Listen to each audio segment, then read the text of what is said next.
blinded by my light. Bigger in my hands, the joy is in the fight. Break the blessed and the damned. Watch out because I'm tearing through. The world is turning black and blue. Bursting with color I spin. I'm gliding on a wave of grace. I'm riding, don't you break my pace. First up the highway to heaven, now I'm breaking in. Hey, time to put your metal to the test now. Hey, don't you know you're messing with the best now?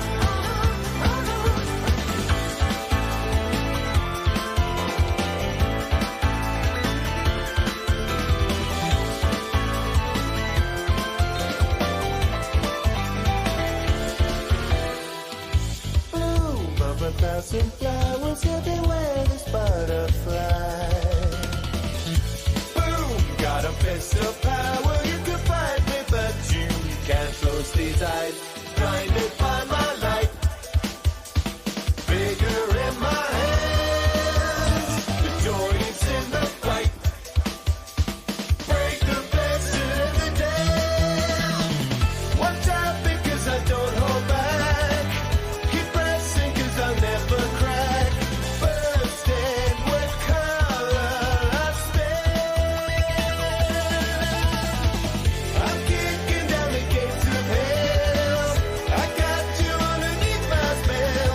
First up the highway to heaven, now I'm breaking in. Hey, time to put your metal to the test now. Hey, don't you know you're messing with the best now?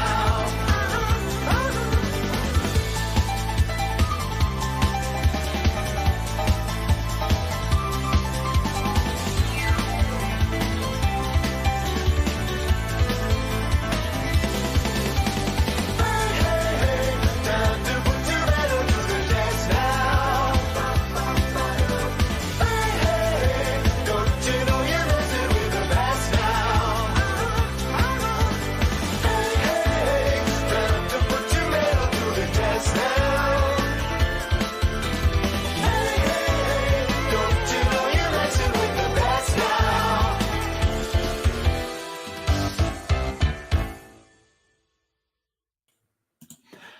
Good morning. How are you doing today? That's the wrong button. I'm all right. There we go. I'm all right. No, music's starting now. Shut up.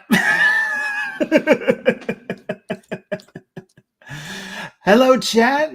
Welcome. It's been a while since I've done an interview, and I got here my good friend Josh Gee of Untitled Heroes. How are you doing today, Josh? Hi. It's technically G, not G. E. Did I misspell it? Probably. But yeah, we're here to talk about your webcomic, American Maiden, Awesome. while you're doing some art for us of American Maiden. I love How it. funny, right? The top G. Yes, you are. So let's just talk about how we kind of met real quick, I think. Yeah. How did we meet? No, that's the wrong button. There we go. So I first became aware of you when David shared your webcomic in his Discord. It was either David or you did it in his Discord. That's when I first became aware of it. That's awesome.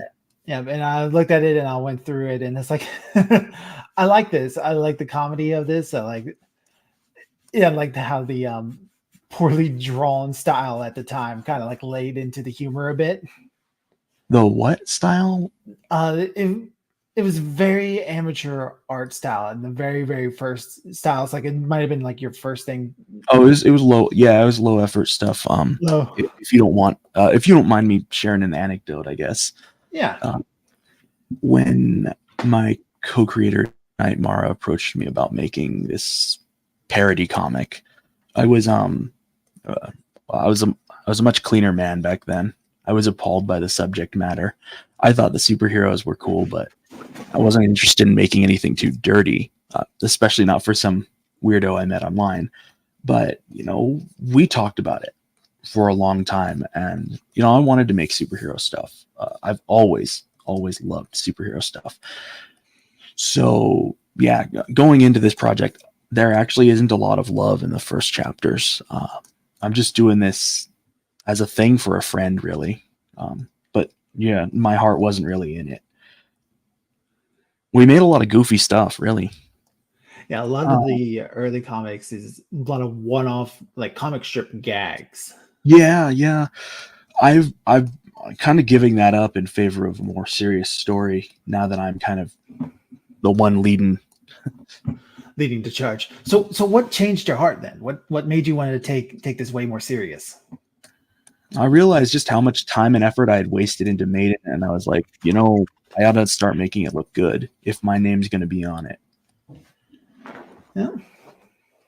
And it's definitely looking a lot better than those first ones. And you started Maiden about what, 5 years ago? Something like 5 years ago, yeah. Ironically, the world of Maiden contains like 8 years of a world with Maiden, but that's neither here nor there.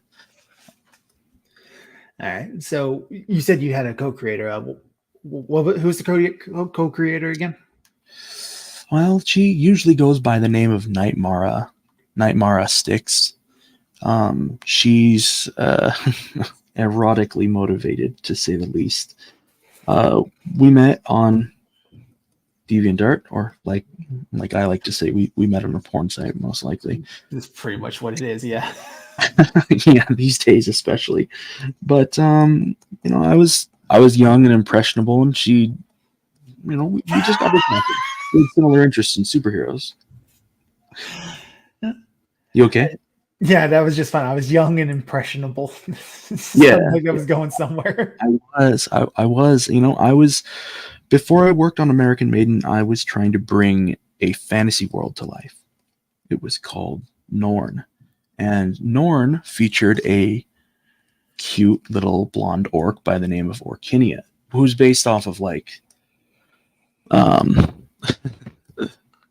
don't laugh too hard, but OCs, like playing video games. Like any time that I get to play an RPG, whether it's like Baldur's Gate or like Fallout or whatever, I throw in Orkinia.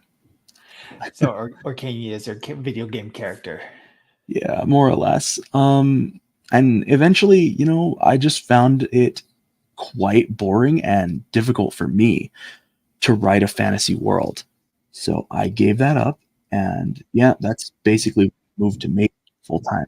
It's because most of the stuff is pre-established in shorts, and there isn't that much heavy world building, which obviously is changing in the coming chapters. But at the time, Maiden didn't require a lot of thought to make stuff for. Does that make sense? Yeah, like I've read through some of these early ones, and usually gag ends up with Maiden either kills the person or some sort of joke about her how she's sexy. And that's about it. Yeah, and it's so like it feels non-canonical or disjointed, or like, God, is there even like an ability to have a sequel to something like this? And it's just, yeah, it doesn't matter day to day what she's doing, and there were very few reoccurring characters. Yeah, it reminds me of the first Powerpuff Girl pilot when The whoop-ass girls? I'm sorry. The whoop-ass girls, right? With the everyone whoop-ass getting turned into meat. I love that shit. That shit. Yeah, there's even an older one. It's the one that he actually made while in film school, where the whoop-ass girls, as they were called then, they run into the Amoeba Boys as they robbed a bank. They kicked them and flew them up into the sun, and that's about the extent of the gag. Yeah, I think I've seen that one too. Yeah. Yeah, the early Maiden. Yeah, the early Maiden stuff reminds me very much of that style. Well, I will take that as a compliment of the highest order. Hey, yeah, I mean, like, there's an obvious inspiration of Powerpuff Girls in Maiden. I, It might not be too obvious, but I mean, people have said all kinds of stuff like, "Oh, this reminds me of this or that," or even you just now said the tick, right? I don't even know about that. I don't even know about that. I seen a you clip will when somebody love it. mentioned it. I know. I'm honestly not a very well-rounded, educated person.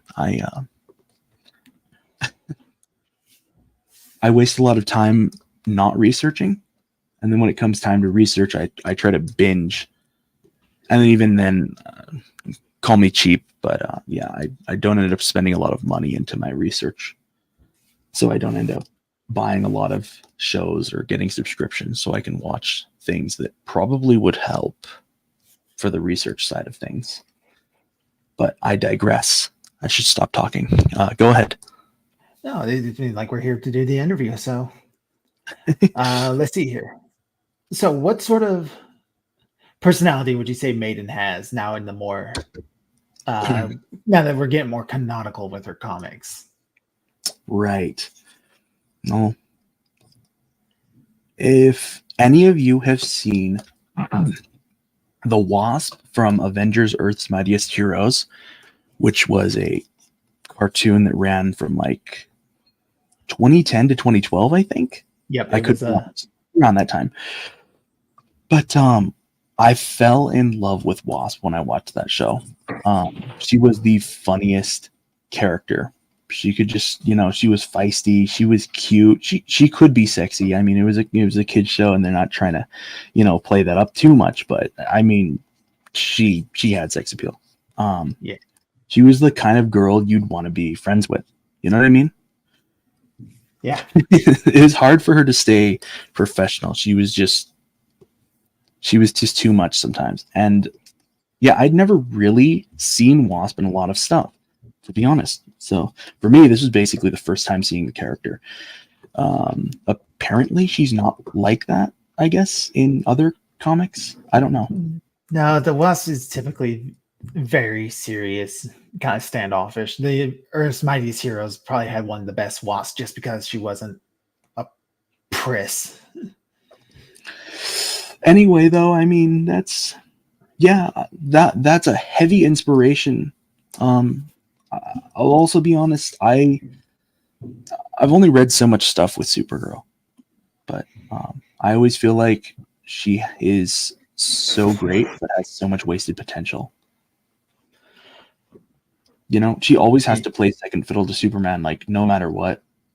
That's what it feels like to me, and it's sad. Because she could be her own thing, but it's hard when she carries the brand family logo like that. Yeah. I also really like She-Hulk and Power Girl. Not really from comics I've read. I haven't read a lot of comics.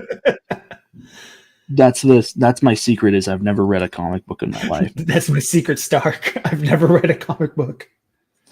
But like She-Hulk and Power Girl in like memes and stuff, when I first discovered the internet as a kid, they were just played up to be super badass and hot as well. And it's like that's the ultimate girl right there. I don't like when characters have like a costume that just doesn't agree with their character at all, where it's like, well, Wonder Woman, I'll be honest, okay? Growing up as a kid, I seen some DCAU, right? DC Animated Universe, Yes. the old Justice League cartoon from the like 06, somewhere around that time, right? So Wonder Woman is constantly being hit on. She is rather attractive. She is. I can't lie. And she's dressed in a, again, I can't lie, it's a revealing costume. She looks great. But anytime that anyone seems to hit on her or even acknowledge that she looks good, even if it's in a respectful way, she kind of just like brushes that aside or says, "I'm not here to be looked at." It's like, okay, great. Change the costume then. Put on some leggings, damn it. Like, I don't want to feel guilt tripped constantly for looking and or admiring, much less complimenting. Like, it's very discouraging. I'll be honest. And that was one of the things that made me very happy when Knight proposed this idea, was that Maiden is not going to, she's not going to say, don't look at me like that. You know, she's going to say things actually hilarious, like, oh yeah, go ahead and stare. It's, it does kind of come from the cockiness that comes with her superpowers, but you know, we're playing into it.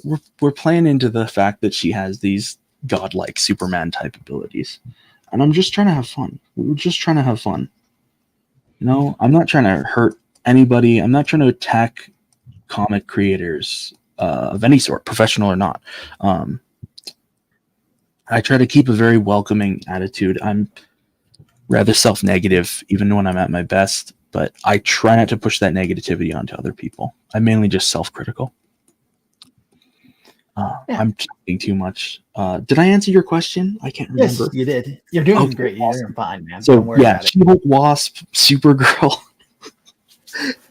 Power Girl. Yeah, that's who Maiden is. And then the Powerpuff Girls, mainly Bubbles. Bubbles is my favorite. She's so funny. I once asked, I did a stream once where we were just talking about Powerpuff Girls. And I had to ask the other guest on at that time, like, who's your favorite Powerpuff Girl and why is it Bubbles? It's just, and I'm always the odd one out because my favorite was Blossom. Okay, no, listen, I rewatched some old Powerpuff Girls, and for me, it was kind of like the first time ever for some of them, because it's like, I don't remember watching this as a kid, you know? And yeah, no, Blossom is pretty freaking awesome. Blossom is usually the one who has the witty jokes, the ones that like require a little bit of sophistication and like wordplay that goes with it, especially her catchphrases. Like whatever, she's the one who drops the one-liners, and that's always going to be my favorite one. Like, got to put a stop to this monkey business, and they're fighting Mojo Jojo, who's trying to run a and if you're not looking for it, you might miss it. Yeah. It's quick. It's quick, and then it's subtle too. I feel like people have lost subtlety in these days. You know? Oh yeah, like a humor. No like offense. in a modern day. Sorry, but like in a modern day TV show or something, they would drop the one-liner and then they would draw attention to it. Yeah, it's like shut up. We got the joke. The joke was funny without it. Not every joke needs to be absolutely hysterical. You don't need to go, oh, you're really going to go with that? You're going to take away the humor by like pointing it out, you know? Yeah. It's, yeah. I don't know, man. I don't get it. I think a lot of Powerpuff Girls became that after like the fourth season, after both Craig and Gindy were gone. Yeah, no, I noticed that. I noticed that too. I was watching and I was like, oh, this is bad. There's one episode specifically where the mayor wants toast, but the toaster isn't working, so he's bugging the professor to fix his toaster. And the entire time, it's just the mayor going, "Mayor want toast. Mayor want." Like the man was an idiot, but he wasn't a baby. Yeah. And then they're just ruining it as much as they can. Like, yeah. But that's that's my own topic. So, what are you drawing here right now? Well, right now we're just drawing Maiden, kind of like saying, "Here are my supervillains," and we're just gonna draw like whichever ones come to mind. All right, so let's talk about the supervillains. What's with the cloak guy at the top? You started with him, so right. Well, that is a character called Dwindle Dame, which I'm gonna take a bit of the credit here and say that I did come up with that costume, of course. It's kind of just a lazy. Have you seen Huntress's costume from DC? It's kind of like that, but full face mask, and then just change the colors a bit. But it's very similar. At least that's what I think inspired me to make what I did there. But her powers are obviously not Huntress's power. If you'll allow me to go on a tangent really quick, I'll try to time myself when I go on this tangent. too many female superheroes especially, they're Kung Fu Girl. You know what I mean? And I love Kung Fu Girl to death. Kung Fu Girl is smart, sexy, and cool, and is usually a spy for some organization. Black Widow. She's like the most famous like Kung Fu Girl. I'm sure there's an official name for the trope, but it pains me to see this happen to female superheroes where they're just forced into this stupid role of being the girl that knows Kung Fu. Like, give them a damn superpower already. I am here to see weird superpowered shenanigans, and it always hurts when they just don't give them superpowers. Because then they have to rely on gadgets. Those are inconsistent. What was that? Shifu. That's what they call it? Okay. Yeah, that's what the thing with the trope is. Thank you. Yeah, so it hurts me. It does. Which is probably why I really liked Wasp. She at least had some superpowers. Yeah, she's got the shrinking power, and she can. OP. I just need them to have some sort of, fun thing that they can do. I don't know what it is about the Kung Fu, and I'm going to admit I'm a little guilty of that because that's how Red Scroll kind of fights. I never would have guessed. But she's also supplemented with it's heightened because she's got like all the yeah. Well, at least you gave her superpowers. At least you gave her superpowers. Like, correct me if I'm wrong. Aren't there some variations of Black Cat where she has like no superpowers, but she's basically just kicking as much ass as Spidey on the field? And it's like, okay, so what makes Spidey special? I don't know, man. And most of the time, these superpowered guys just struggle with non-superpowered guys anyway. I don't know. It's kind of like the Batman syndrome. Yeah. Oh, we want to make our non-super guy look super tough. So like the big Superman guy is going to have issues with him. Yeah. I mean, and rather than like have Batman doing like the most insane stuff to top everyone, it's like, okay, yeah, their superpowers are useless. We get it. And when it's written well, it can be done well. Like, big old brute, and I'm a dude with no power. So yet I outthought you, I maneuvered you, I used techniques and skills, and I figured out what your weaknesses are, and I use those to my advantage. And then when it's poorly written, it's just Batman has prep time. Yeah. And that's like the fan base influencing the writer too much, I think, sometimes. But it's also just the writer being lazy as hell. Writing is tough for me. I usually rely on, somebody else to help me out with that. And this is why I'm always asking people for feedback, because at least like if you at least give some sort of comment about what you'd like to see in the future, it sparks ideas for things I could try out. You know what I mean? Yeah. But without feedback, I'm flying around in the dark and I crash. If that makes sense. I'm sorry, I totally went on a tangent. Yeah, no, Dwindle Dame can shrink people. That's her power. She's like a scientist with shrinky powers. And I guess she also knows Kung Fu, but she also knows Kung Fu. All right. Of course, we got there's the hypocrite label. We got the refrigerator. The refrigerator. You really want to know about him? I mean, he was the main villain in the last comic, wasn't he? Like the big crossover event. The big crossover event. With you and crossover. With David. And the was he? No, I no. I don't think so. Am I remembering things wrong? You mean the one where I spoofed Avengers very heavily, right? Yes.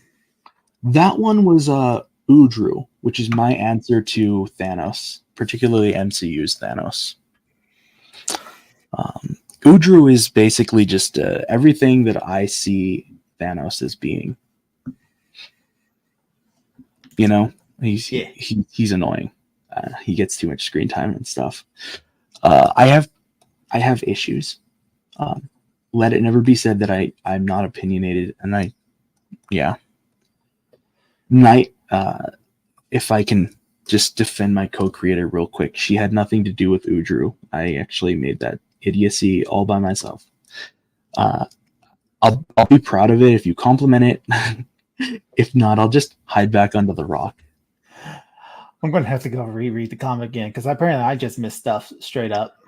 Oh, it's all right. Yeah, no. If we're talking about that one, though, where Maiden has to fly the nuke up into space like Iron Man did, there was no fridge in that. I swear there was no fridge in that. I must be misremembering things. Then again, you're uploading all the classic stuff and the new stuff Yeah. all together. So it probably gets all mixed up with me when what free time I have that I'm not spending on writing. I'm totally not wasting it playing Helldivers. I know you're out there in the audience somewhere, Erie. I'm not playing Helldivers. I promise you. I'm actually working. Bro, I wouldn't even hold it against you. That game looks awesome. I haven't had time to play it myself. Oh my god, just, that game! Yeah, I the know that game's my so other good. We had a mission in real life. Yeah. Yeah. Hello, James Knightington. Good to see you. David's complaining that I'm not reading the chat. Oh, shoot. Fine, I'll read the chat, David. We have Awesome Blossom, Extra Awesome, The Office. Okay. When women look at my nibs when I go out bare-chested and oiled up, I feel objectified and loved it. Okay. And this is why we're not reading the chat. Oh, harsh. All right. So, we talked a bit about the villains. Who's the dork? The dork. No, what do you mean by dork? He's the man of my dreams. He's the man of my dreams. Well, hopefully people can just see me circling his head. Yes. Maybe wrong color. In the live stream. Just for help. This is Serpentine, and he is a character that I've fought my co-creator about Serpentine. I normally don't like, and we had a long conversation about this. I don't like characters that are heavily sexually motivated and like creepy and gross and cringy. I totally get that this might happen and that there are even cosmic perverts, I guess. But the idea when we made Serpentine very much evolved into, what if he's just some kind of misguided guy? He's not trying to do anything really, really gross. And he's certainly not forcing anything, especially because, for Maiden's case, she actually thinks he's cute. And it's almost something that could happen, except that he is kind of a monster, and it's really easy for him to mess up and like end up on the wrong side of things. And this is where Maiden, in spite of everything, ends up having to fight him, if that makes sense. Yeah, it makes sense. But I guess on the surface, to a lot of people, he really is kind of just the pervert character that wants to kidnap Maiden and do weird things to her. You're welcome to believe whatever you like. Of course, you could also just read the comic and see for yourself what he's like. I promise you won't be disappointed. His arc is 100 pages of love. Okay, you know what? 90 pages. It's about 90 pages of love. Interesting. I'll definitely have to go back and read those ones. We got a Cyclops robot up there. Right. That was one of the first supervillains we ever made. And when we made him, I very much said, this is just a one-off, right, Knight? And she's like, yeah, he is a one-off. Go crazy. And I was like, I'm not going crazy. You're not paying me. And I was really thinking of a lot of like Samurai Jack bounty hunters. I love the bounty hunters in Samurai Jack. Every design was like new, unique, and weird. So I just tried to emulate that. And lo and behold, here we are. He exists. Revengeance. He's just some robot that wants to kill Maiden because she killed his master. We dramatized it over the years. but that's all he really is, and that'll be the end of it. Yeah. My other co-creator, Peter Palmer, might try to sell you a different story, but he's not in charge. So So there's a couple of you working on this comic. Who's all on the team? in the beginning, it was really just me and my brother who left me. And that was when I was working on Norn. And it's all love. You know, he had to do other things in life. He didn't have time to pursue some silly story about some fantasy world that was also a post-apocalypse. So then I met a guy named, well, at the time he was called Darth Black Knight. We screwed around a bit. We made like YTPs and such. It was fun. We went our separate ways. He's in college now or something. I don't know. We don't talk much anymore. And then I met Knight, and then Maiden started. Somewhere along the line, we meet a crazy fanboy called Peter Palmer, and you know, he's just really loyal. It's a loyalty that I can't really buy. I wish I could. Lord knows I wish I could, but yeah, Peter is really unique, to say the least. And yeah, he's helped us a lot. I guess I'll turn on the little this character, if you're watching the stream, this character here with the pumpkin for a head is Madame Autumn, and she's Peter actually designed her. I asked him for a Halloween character on a lark. I was like, give me a Halloween villain, because those aren't a thing. Yeah, Scarecrow totally doesn't exist. Yeah, that's right. And neither does like Joker, Fright Night, and Danny Phantom. See, I'm already out. Yeah, I know. That's about it. Gamma World and EMH played up everyone to be kind of like a Halloween kind of spooky villain thing. Yeah. I really liked Avengers EMH.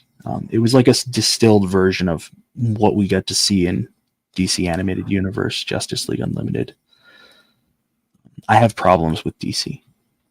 I think that's a little bit obvious. I think everybody has some sort of issue with DC nowadays. Awesome. You know, it's going to turn bisexual next.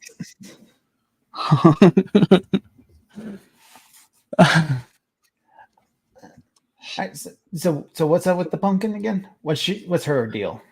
Well, we've fought about what Madame Autumn is supposed to be, but I'll give you my version. Madame Autumn, for me, and this is all very up in the air. This is concepts. This is BTS right here.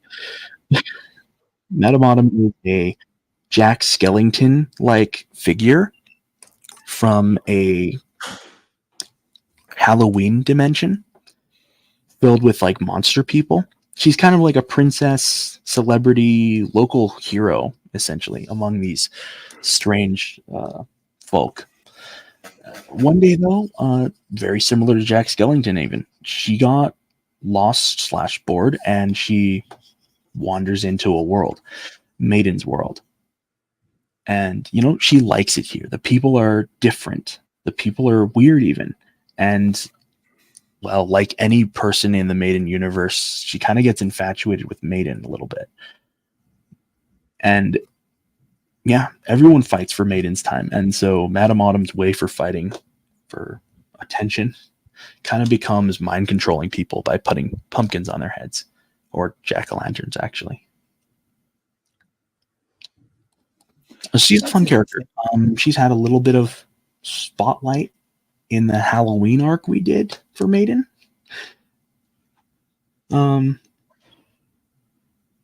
So yeah, check that out on Tapas, I guess. If you ever want to read Classic Maiden, because I know that that's scheduled to be throughout the year on Tapas, you can always get a hold of Classic Maiden on Global Comics or Comic Fury or even Webtoon.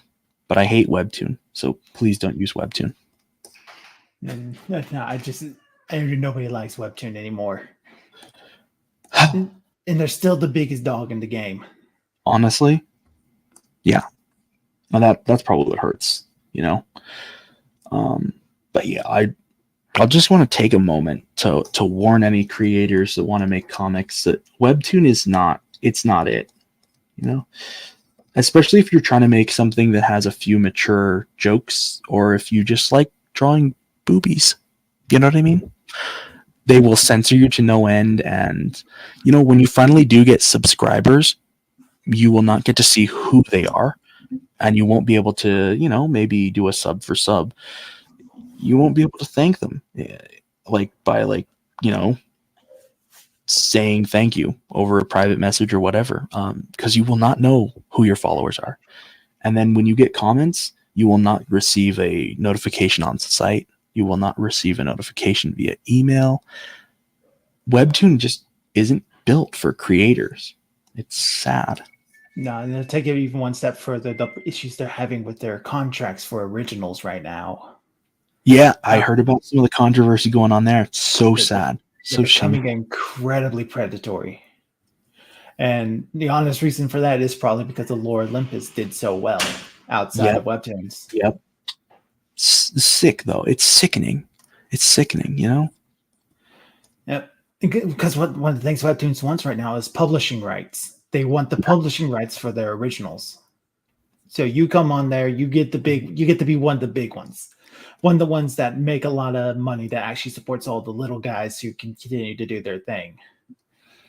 Webtoons will make you sign a contract to help promote your stuff, but behind it all is like all sorts of things, like actual physical publishing. So if you want to actually make a book out of your stuff, they get to make it.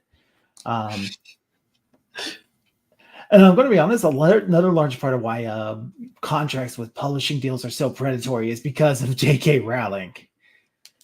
Because she's a smart businesswoman. That's why. Because she got Harry Potter signed off. But she got to do it by saying, I want to keep theme parks and movie rights. Well, probably not movie rights. She got to keep theme parks and the direct control over the casting of movies and things like that. And they didn't realize Harry Potter was going to be as big of a thing as it was. So much the only thing they got out of it was the books. And even then it was an international. So. Right. So yeah, somebody else makes a smart decision that's actually financial, because there's no hate on her about that. That's just being savvy in business and realizing what you can get away with. But because somebody else managed to pull it off, now everybody else is going to have to suffer, and we're going to have to think harder to get around ways that are going to just make it worse for us. That shouldn't be in this position to begin with. Sorry, I have this is my no. That was awesome. You know, and some people don't know, so they oughta. Yeah. So if you're ever going to sign a contract with anybody, always get a lawyer to look it over. All right. And if you can't afford a lawyer, maybe you shouldn't be signing contracts. That's the advice right there. Try to build it up on your own first.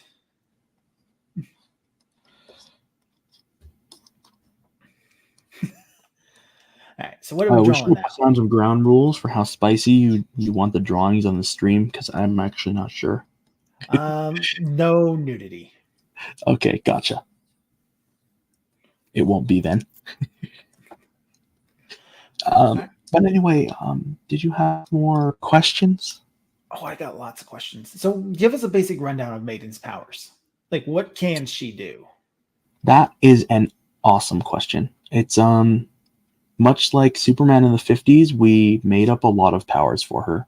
We thought of what would be some funny superpowers to see this girl using, and we kind of just went from there. We knew that we wanted her to have the flying brick set. We knew that we definitely wanted her to be invulnerable.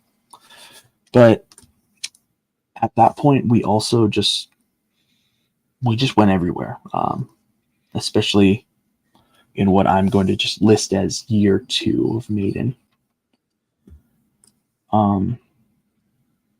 Maiden had laser eye beams, like Superman, Supergirl.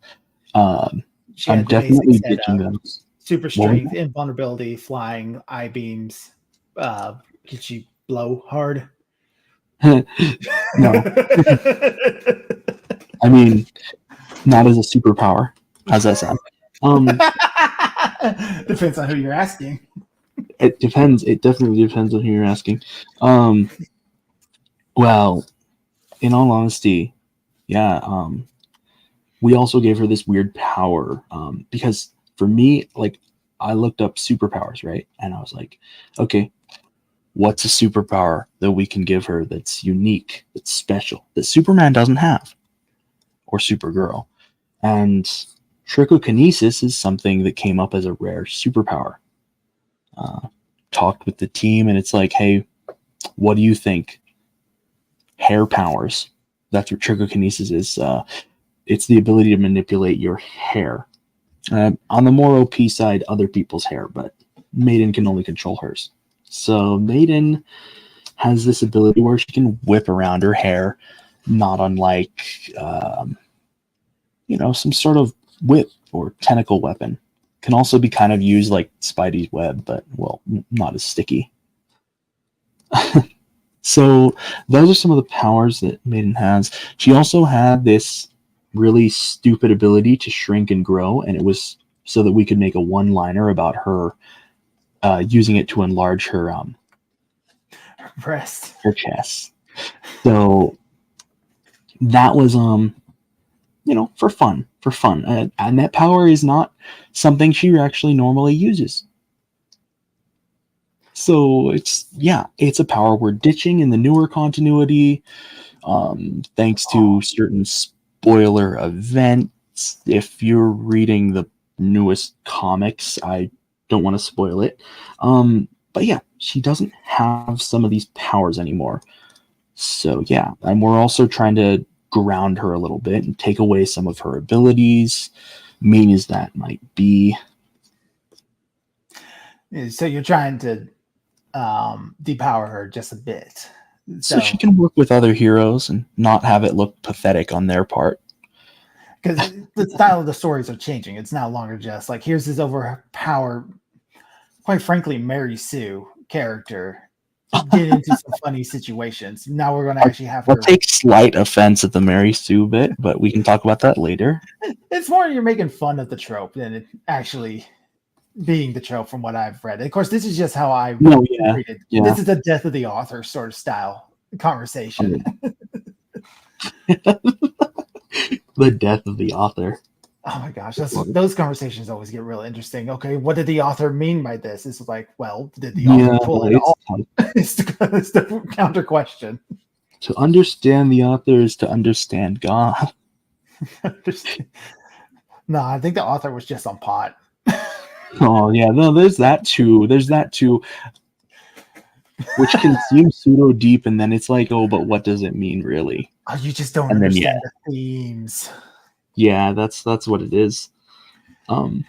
Maiden is replacing the I-beams with something I find much more interesting to illustrate, called Booby Blast.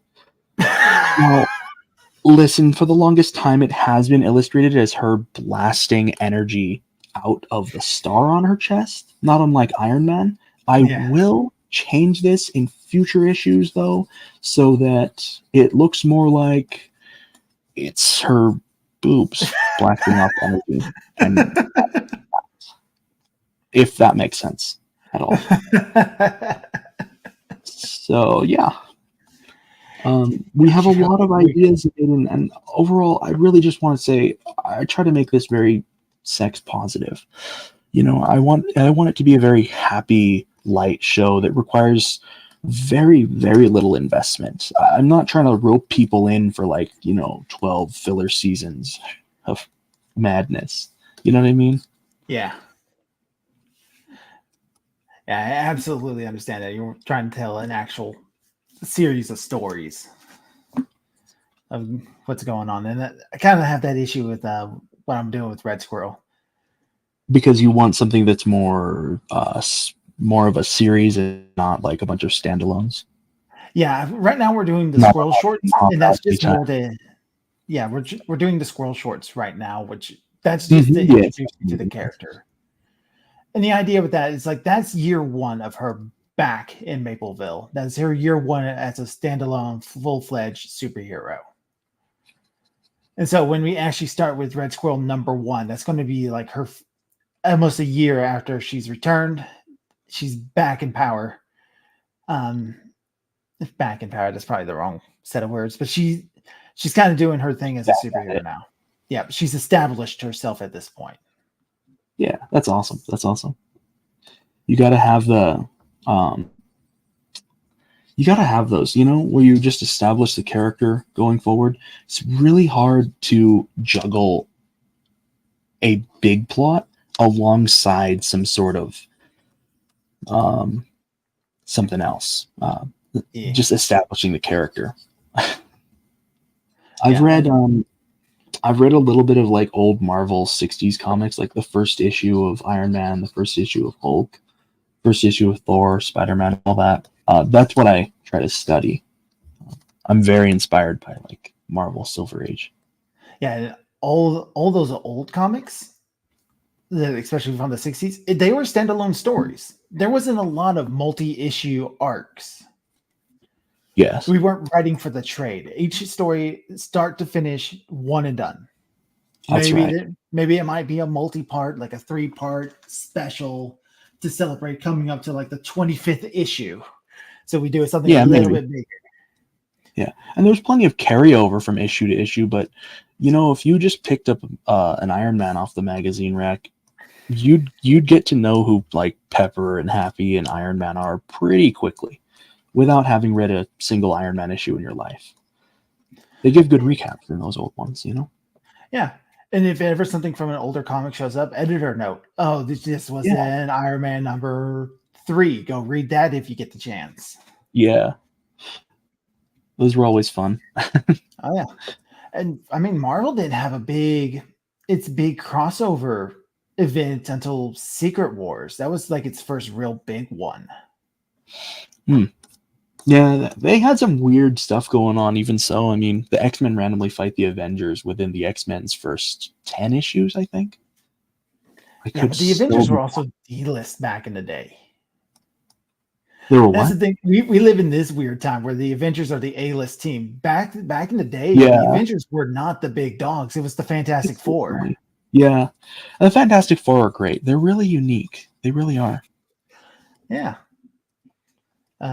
And so and whenever like there would be a guest appearance, it would be almost like a guest in a TV show. Like, oh, it's also starring this guy, and it's really more just to get you interested in seeing what the other comics are. Yes. And it would require, unlike modern day comics, where it's almost a requirement to read everybody else's books. Yeah. Selling too hard. Yeah. And that's kind of like one of the things where I want to do crossovers with Red Squirrel eventually, because we had a brief talk about doing the Red Squirrel crossover with right. And this is practically a crossover of itself right now. Yeah. And like Red Squirrel was going to be in that if I had accepted, but I turned it down. And what did I say? I turned it down because I said Red Squirrel's not yet established. I want to have her first 5 issues up before I actually do a crossover with anybody. And even then, the first person who I have dibs on crossovers with is David over there. Oh, I'm not surprised. Who's David? David who? No. Never heard of him. God, that sounds like a loser. I'll type this.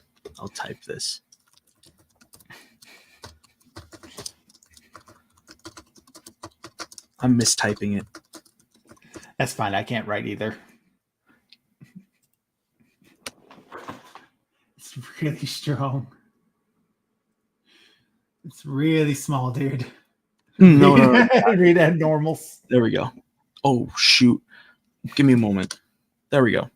It should be good now. Read Abnormal. There we go. Read Abnormal Alliance by David Aragon. Yep. Super, super important. This man is the reason why I'm drawing right now. Yeah. As much as we're making fun of him, David is awesome. He is the Akira Toriyama to my Tight Kubo. He's the Gennady to my Craig. Honestly.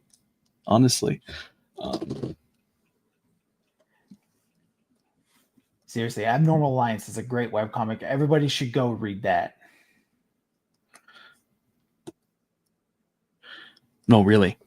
No, really do it. Damn. So we are coming up on an hour already. We are. Yeah. We are. So there's one last question I wanted to ask you. Okay. Who do you think would win in a fight? Your Maiden American Maiden versus my All-American Red Squirrel.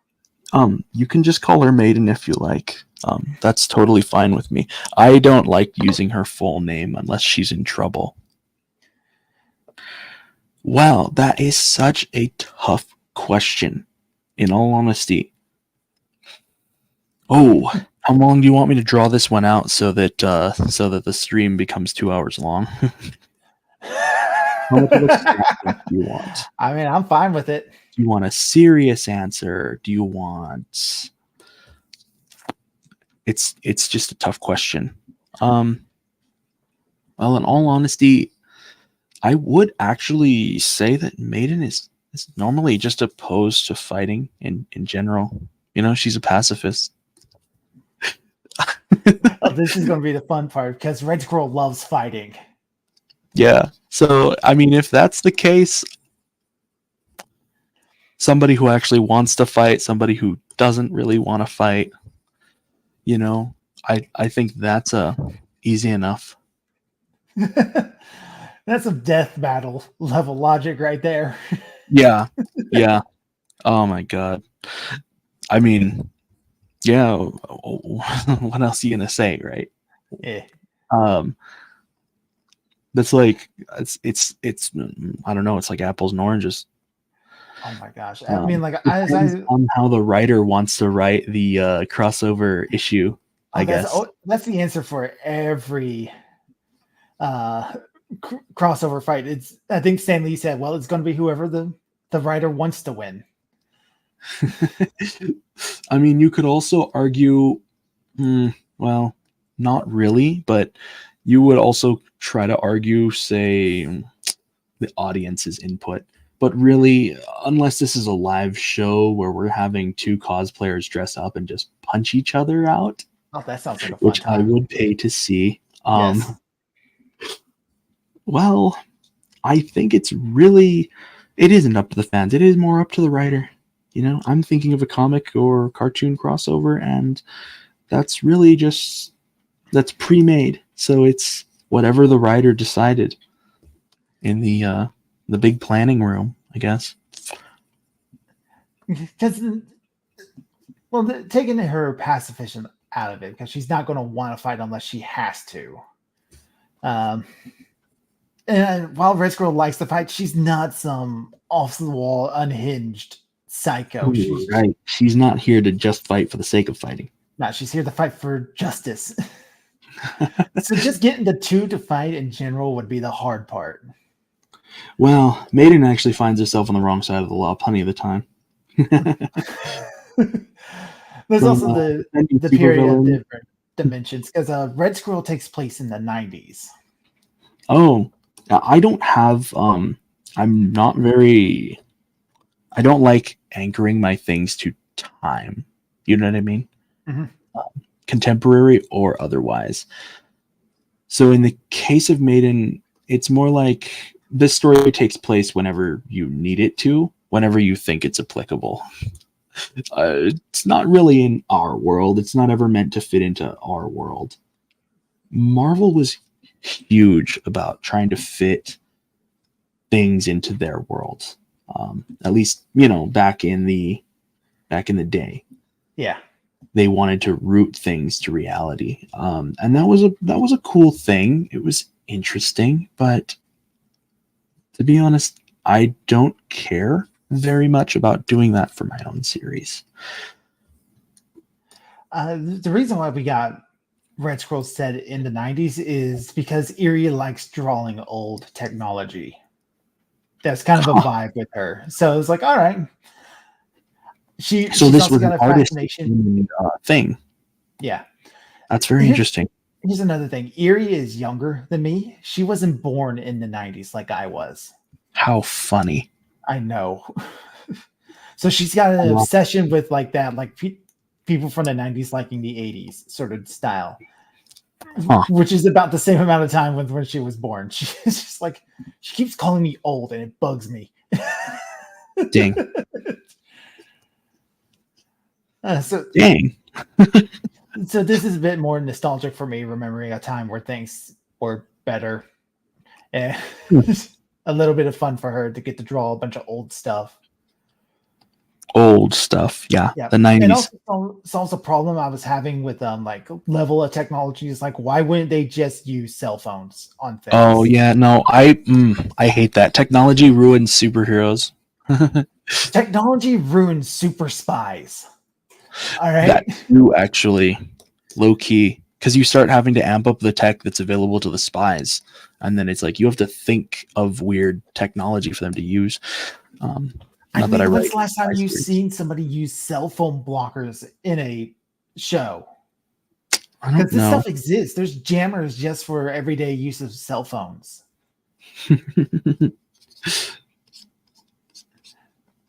Everybody's connected to the internet. Everything is online. You would have to think about that sort of stuff. Yeah. And at least with a 90s setting, you don't lose the advantage of having things like technology that can give you in a story. But at the same time, you don't have as many of the disadvantages. It can still be a wild, magical place of the early days of the internet where it takes 5 minutes to upload one link.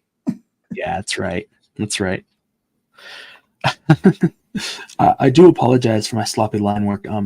Guys, I'm normally better than this. You just have to click the link and see.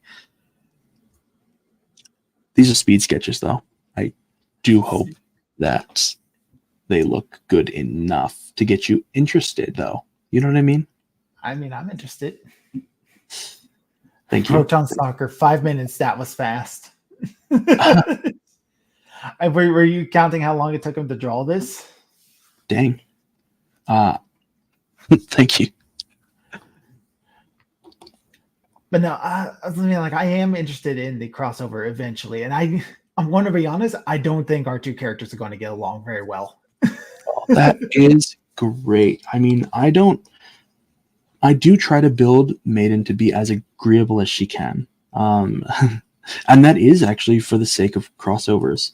But it is so easy to write her to just do something stupid just because the situation calls for it. She can be random. You know, she's kind of chaotic. And that's something that I've grown to love about making the American Maidenn show cartoon thing. You know what I mean? The cartoon show comic live action. We are going to have a cartoon one of these days. I look forward to that. It's not going to be that good, and this is going to be like no audio, but we will have it soon. I've been a jumbled mess these past few days. Just getting back from the other town and like getting back to work at the normal place, and they're just excuses. I'm slow and I'm not good at talking. And I guess that can be the final answer. I'm getting the costume wrong, aren't I? You're doing just fine today. Oh, Proton Stalker's making fun of us from the 90s. Saying that 5 minutes was way too fast. Now, here's something you have to understand. Proton Stalker was an adult in the 90s. Huh. He's old.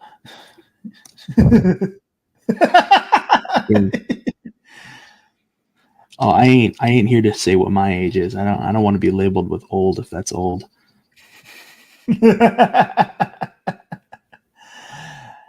So where can they find American Maidenn? Where can they read her? Right. I would honestly just go to Tapas. I would not worry about reading the old adventures that were the first ones published because they are, to say the least, they're ugly and disjointed. So really, just read the newest stuff, which is on Tapas. You can also go to Comic Fury, though. I would love to have some fan mail on Comic Fury. I don't much care for Global Comics. In all honesty, I'm dropping it very, very, very soon because I really just don't get a lot of feedback on there. And why upload to a site when you're not getting a lot of feedback, right? When I've seen a Global Comics, it really looks more for paid comic stuff than Actually, though, yeah. Yeah. And I plan on this comic just being free for people, you know? It's just how it is. And the Red Scroll comic will, I guess I'll pump my stuff now. So you can find Red Scroll over on Tapas. I also upload the pages a month early over on my Coffee for all supporters to see. You can also read my other webcomics, Smoke and Mirrors, over on the Tapas as well. When new episodes of that come out, they will also be available for a month early on the Coffee. All links are down in the descriptions, including to American Maiden over on Tapas. Streams will be on Monday, Wednesday, Fridays. We're playing Batman on Monday, Power Wash Simulator on Wednesday. Lori Day is playing BioShock on Fridays, and sometimes we might have a weekend stream on like this here on Sundays and Saturdays. Huge maybe. I'm doubting a sequel. I'm doubting a sequel right now. Sequel. I meant more just for my stream stuff. All right. Is there anything else you would like to close? Anything about American Maiden you want to tell us before that we haven't gotten to? Dang, that is such a tough question. I didn't come here prepared with answers, man. No, I think I've said enough. I've said too much. If people are interested, they'll come back for the next stream. If they're not, that's okay. I'm used to being rejected. Hey, you know what? It takes a little bit, and I'm really interested to see what new stuff she gets up to this week.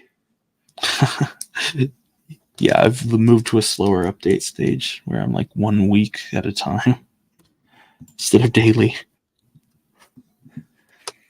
But anyway, thank you to anyone and everyone who joined us today, because dang, yeah, this was fun. I'm glad to have this talk with you. Thank you for having me. This is great, and we'll see you guys next time. All right, I'm Dr. Crow. I read a book once, and it's my goal to make you smile. God, it's been a while since I've said that. And we'll see you all next time. Bye-bye. But enough talk! It's mobbing time!